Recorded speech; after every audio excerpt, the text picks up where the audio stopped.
साथ ही उनके 2 छोटे बच्चे अजय और मीना बहुत मुश्किलों में अपना जीवन व्यतीत कर रहे थे। रघु नदी में मछलियां पकड़ता था और जो भी मछलियां उसे मिले वह जाकर पास ही के एक बाजार में बेचकर अपने घर का खर्च निकालता था। रघु और उसके परिवार की जिंदगी पूरी तरह से मौसम और नदी की मछलियों पर निर्भर करती थी, लेकिन सर्दियों के आने पर रघु और उसके परिवार की स्थिति और भी खराब हो जाती थी। नदी का पानी ठंड के कारण धीरे धीरे जमने लगता था और हवा भी बहुत तेज हो जाती थी। इसी कारण रघु और उसकी पत्नी ठंड के बारे में सोचकर परेशान हो रहे थे।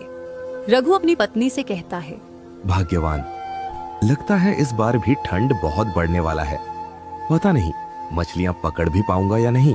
उसकी पत्नी उसकी बात सुन के बोलती है, अरे आप इतना चिंता मत करिए, भगवान पर भरोसा रखिए। वह दिन भी आ गया जब ठंड ने अपने सारे रिकॉर्ड तोड़ दिए।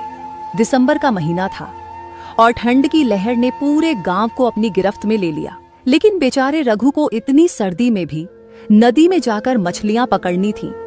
अगर वह नहीं जाता तो उसे और उसके परिवार को भूखा रहना पड़ता। ये ठंड का मौसम उसके लिए चुनौती भरा था, पर अपने परिवार के पेट की खातिर वह हर मुश्किल को सहने के लिए तैयार था। ऐसे ही एक दिन रघु मछलियां पकड़ने के लिए निकलने वाला था। तभी रुक्मिणी ने रघु से कहा, ए जी, ठंडी की मौसम आ गया है, बाहर इतनी ठंड है, आप नदी में मत जाइए। कुछ और काम क्यों नहीं कर लेते इन सर्दियों में? इतनी ठंड में बाहर मत जाइए ना, सेहत पर बुरा असर पड़ेगा। तभी रघु ने रुक्मिणी से कहा, अरे भाग्यवान, अगर मैं मछलियां नहीं पकड़ूंगा तो परिवार कैसे चलेगा? मुझे मछलियां पकड़ने के सिवा और कुछ काम भी तो नहीं आता। मुझे हर रोज मछलियां पकड़ने जाना होगा ताकि तुम लोगों का अच्छे से ख्याल रख पाऊं। ये ठंड किसी भी हालत में मुझे रोक नहीं सकती। रघु का दिल बहुत मजबूत था, लेकिन वह जानता था कि यह ठंड बहुत खतरनाक हो सकती है। फिर भी उसने अपनी मछलियां पकड़ने का सामान लिया और नदी की ओर चल पड़ा। रास्ते में ठंडी हवा ने जैसे उसे चारों ओर से घेर लिया था। जब वह नदी के पास पहुंचा तो देखा कि पानी का स्तर और भी कम हो गया था और नदी के किनारे बर्फ की परत जमने लगी थी। रघु ने अपनी नाव नदी में डाली और जाल फेंकने का काम शुरू किया, लेकिन जैसे ही उसने जाल डाला उसे महसूस हुआ कि उसकी उंगलियां और पैर बर्फ की तरह सख्त हो गए हैं। उसे इतनी तेज सर्दी लग रही थी कि ऐसा लगता था जैसे शरीर के हर अंग में कड़े कांटे चुभ रहे हों।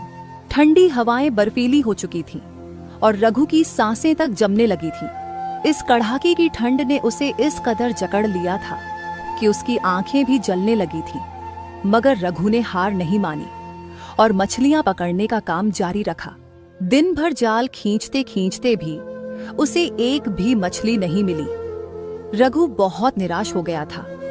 उसका दिल भारी हो गया था, लेकिन उसने खुद को संभालते हुए सोचा, अगर आज मछलियां नहीं मिली तो मुझे घर खाली हाथ लौटना पड़ेगा और घर पर सब लोग मुझसे उम्मीद लगाए बैठे हैं। मुझे कुछ भी करके मछलियां पकड़नी ही पड़ेगी। वह जाल खींचते खींचते थक चुका था और उसकी हड्डियां तक सर्दी से कड़क रही थीं। वह अपनी नाव में बैठकर कुछ देर आराम करने लगा, लेकिन यह सोचकर वह फिर से उठा, अरे नहीं, अगर इस ठंड में बैठा रहूंगा तो यह बर्फ मेरा शरीर और कमजोर कर देगी।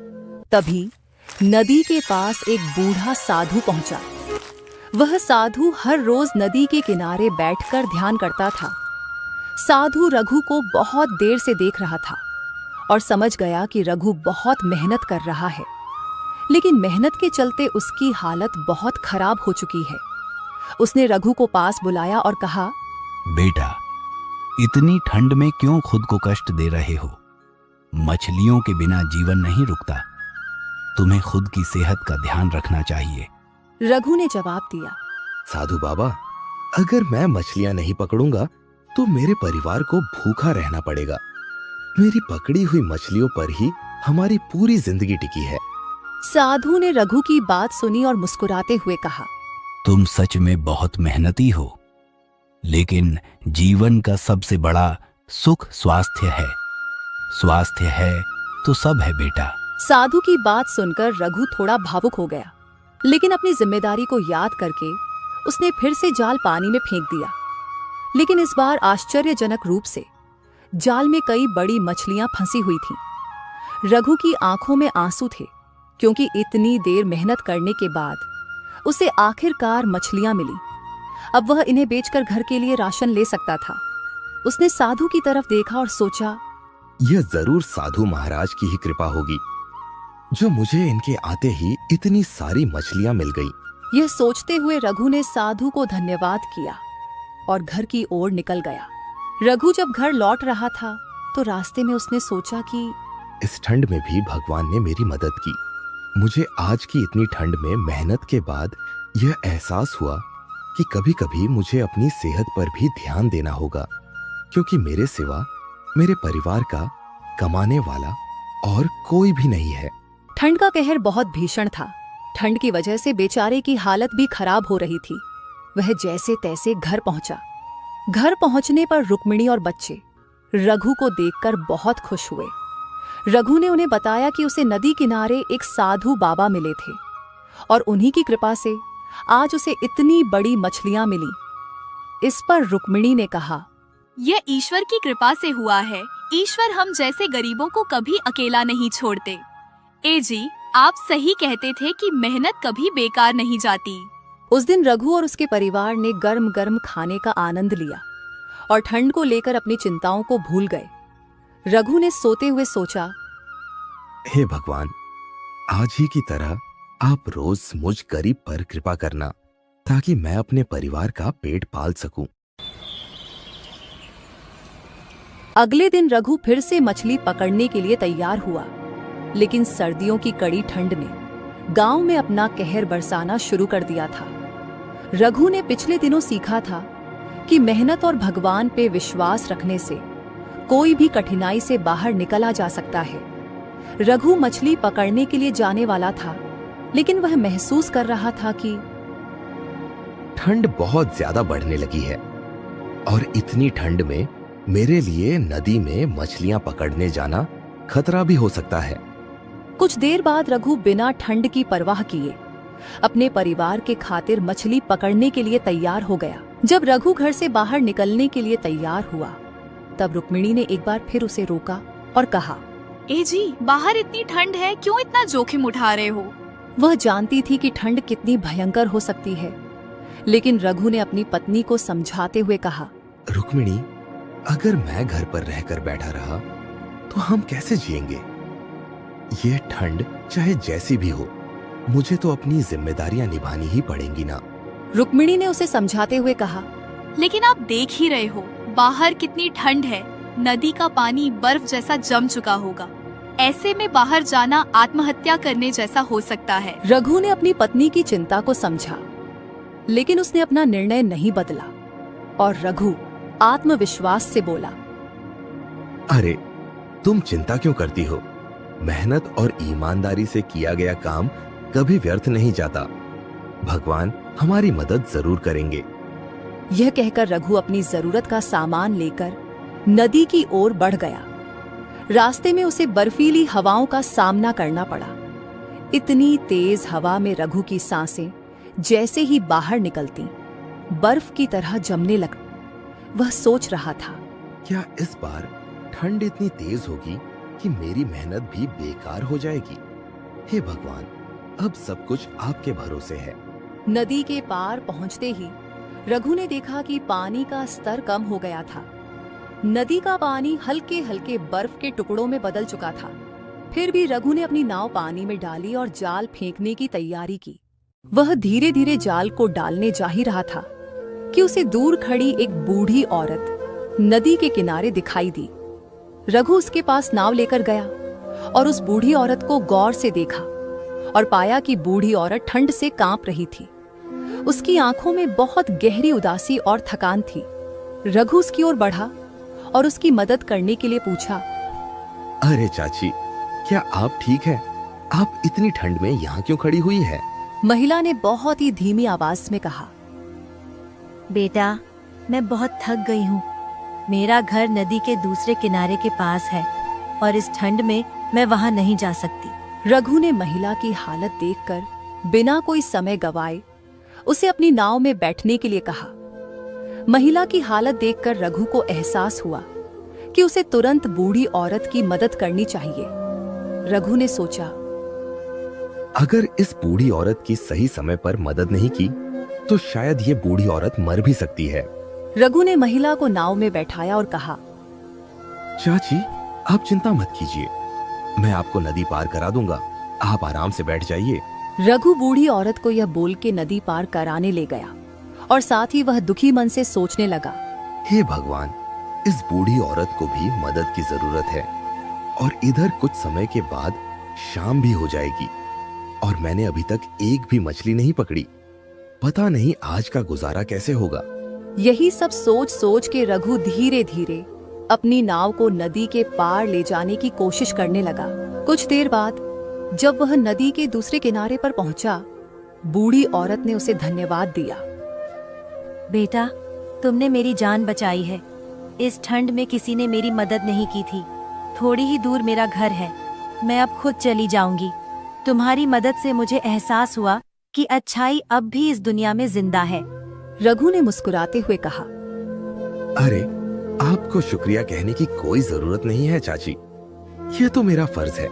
हमें सबकी मदद करनी चाहिए, यही तो इंसानियत है। उस बूढ़ी औरत के जाने के बाद रघु ने नाव से ही मछलियों का जाल पानी में डालने की सोची, लेकिन अब दिन ढलने को आ गया था और ठंड भी बढ़ रही थी। रघु बेचारा उदास हो गया और मन ही मन सोचने लगा, हे भगवान, अब मैं क्या ही करूं? घर का राशन भी खत्म होने को है और लगता है आज कुछ भी कमाई नहीं होगी। मैंने तो एक भी मछली नहीं पकड़ी। बेचारा रघु उदास मन से खाली हाथ घर की ओर निकला। जब रघु घर पहुंचा तो रुक्मिणी और बच्चे उसे देखकर खुश हो गए। रघु का उदास चेहरा देखकर रुक्मिणी समझ गई कि आज रघु खाली हाथ लौटा।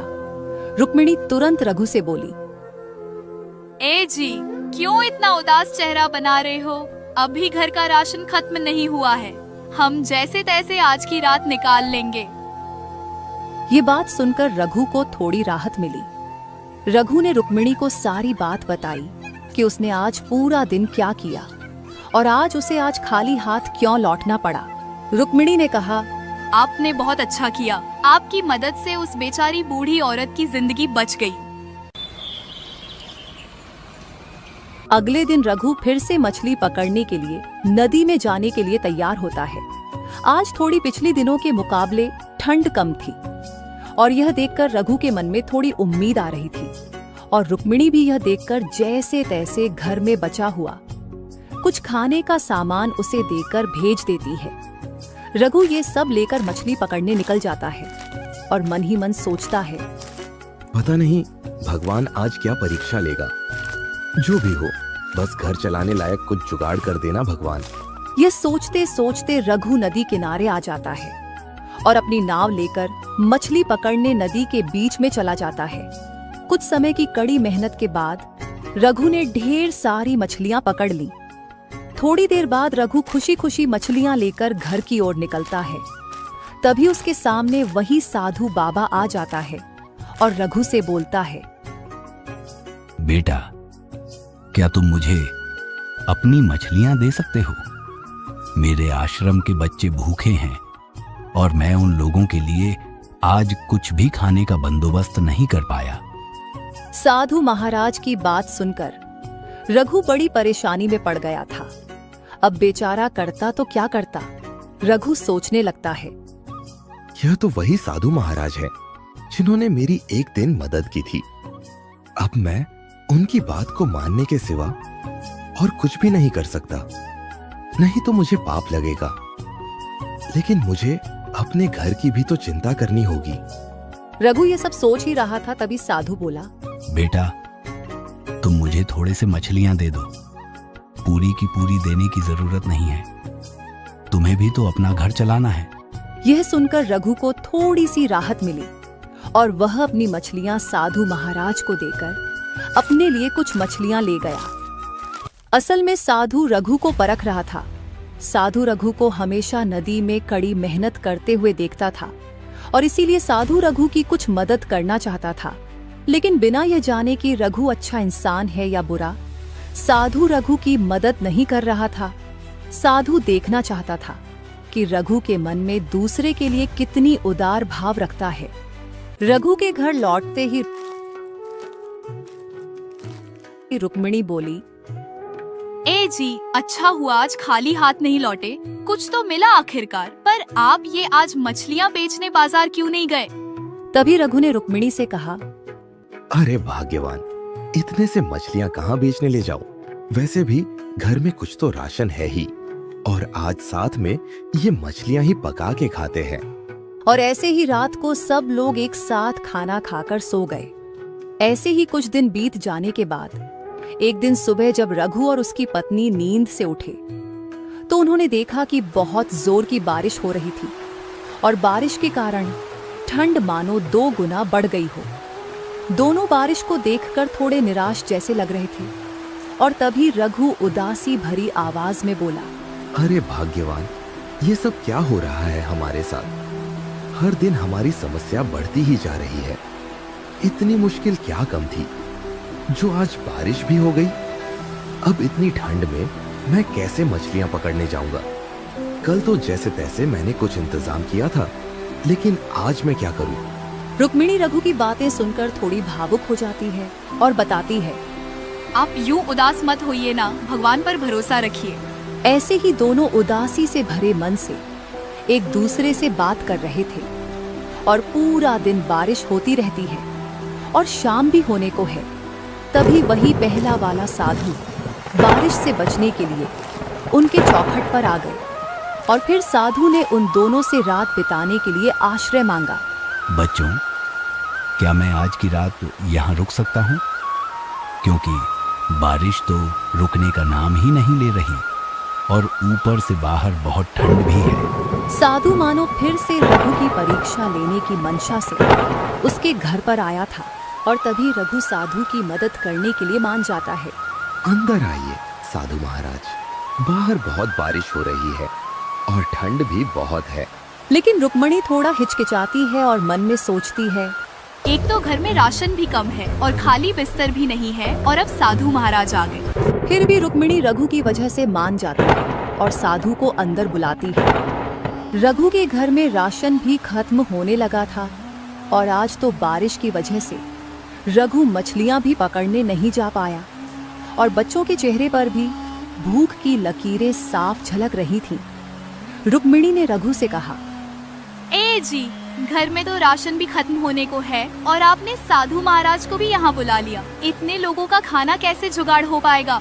रघु चिंतित आवाज में बोला, अरे भाग्यवान, जो कुछ भी है उसे ही परोस दो।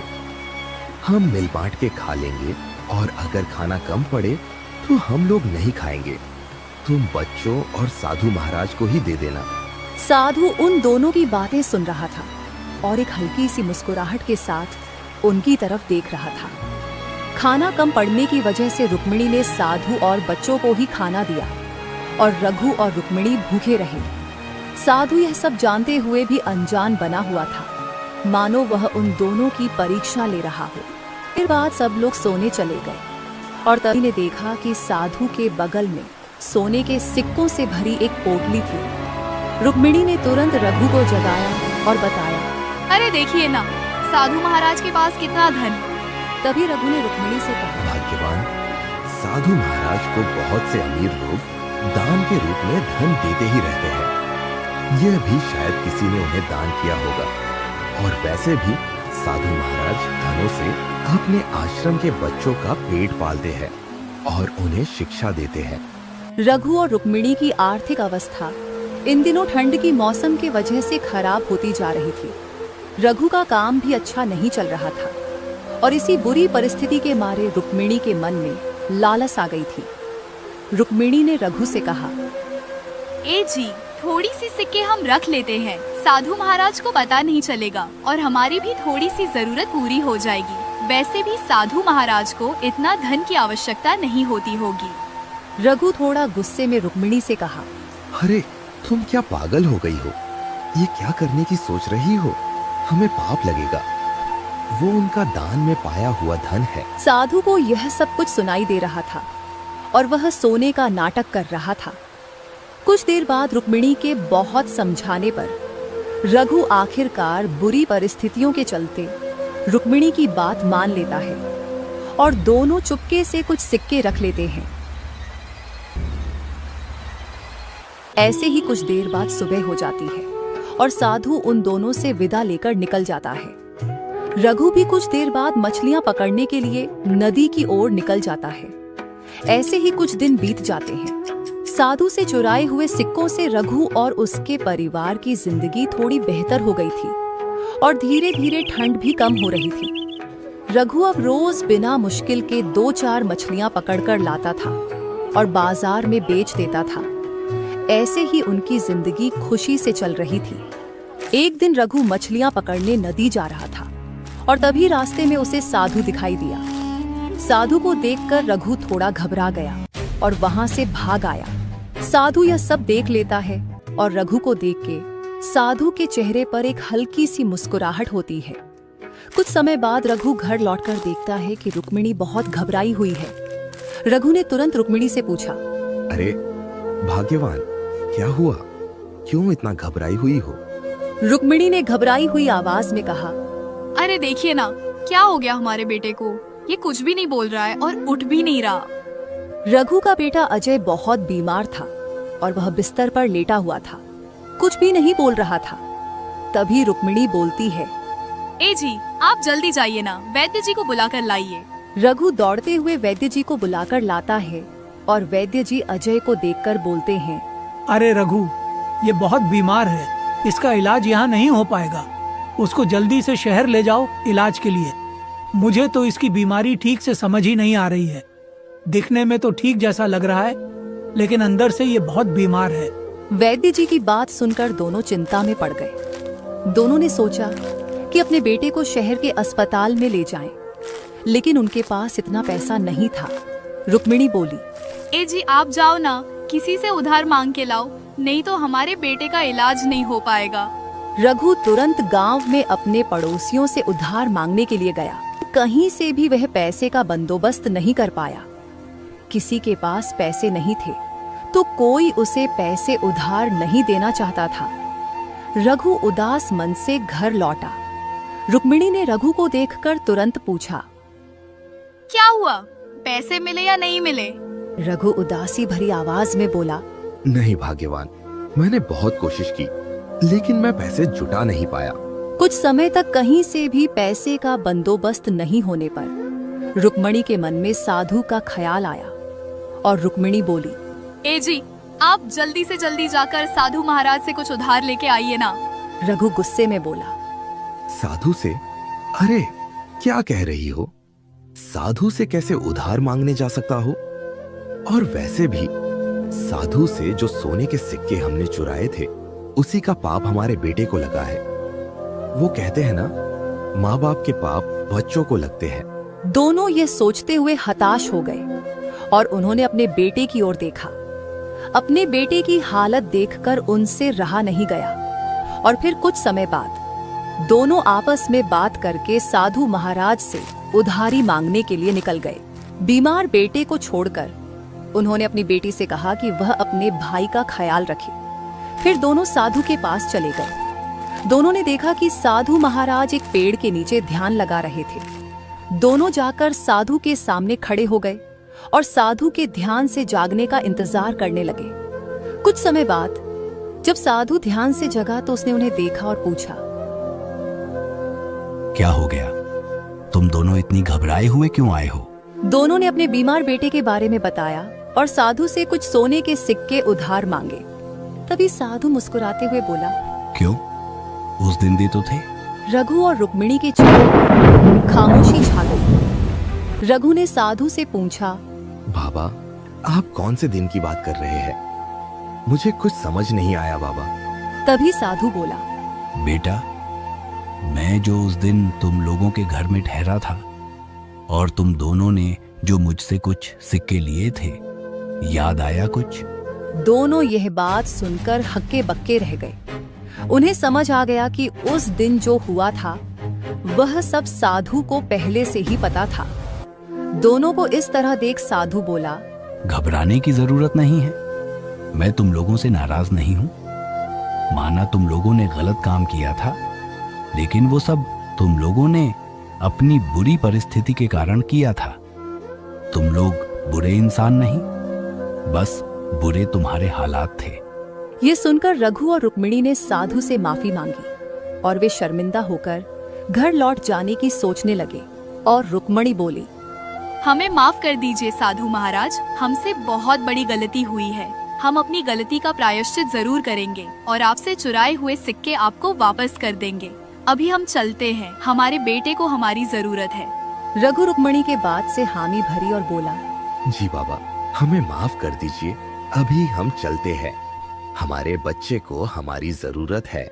तभी साधु बोला, रघु सुनो, तुम एक अच्छे इंसान हो, बस तुमसे बुरे हालात के चलते गलती हुई है। मैंने तुमको कई बार दूसरों की मदद करते हुए देखा है, इसलिए मैं भी तुम्हारी मदद करूंगा। वैसे भी मुझे अपना आश्रम चलाने के लिए इतना धन की आवश्यकता नहीं होती है। मुझे बार बार लोगों से दान मिलता ही रहता है। रघु, मैं तुम्हें यह धन तुमने जो अच्छे कर्म किए हैं उसके आशीर्वाद के रूप में दे रहा हूँ, इसे ग्रहण करो। यह बोलकर साधु ने उन्हें सोने के सिक्के दे दिए। साधु से मदद पाकर दोनों की आंखें भर आईं और दोनों ने साधु का धन्यवाद किया। फिर दौड़ते हुए अपने बीमार बच्चे के लिए घर की ओर निकल पड़े। थोड़ी देर बाद घर पहुंचकर उन्होंने देखा कि उनका बेटा अजय चमत्कारी रूप से ठीक हो गया था। यह देखकर दोनों ने शांति भरी लंबी सांस ली और मन ही मन साधु और भगवान का शुक्रिया अदा किया। और फिर उन्होंने एक दूसरे से कहा, अरे भाग्यवान, हमने जो किया सो किया। अब चाहे जैसी भी बुरी परिस्थिति हो, हम कभी कुछ गलत कदम नहीं उठाएंगे। हाँ जी, हम कभी वैसा पाप दोबारा नहीं करेंगे, नहीं तो हमारे पापों की सजा हमारे बच्चों को मिलती है। ऐसे ही रघु और रुक्मिणी साधु के दिए हुए सिक्कों से और मेहनत करके अपने बाकी का जीवन खुशी से बिताने लगे।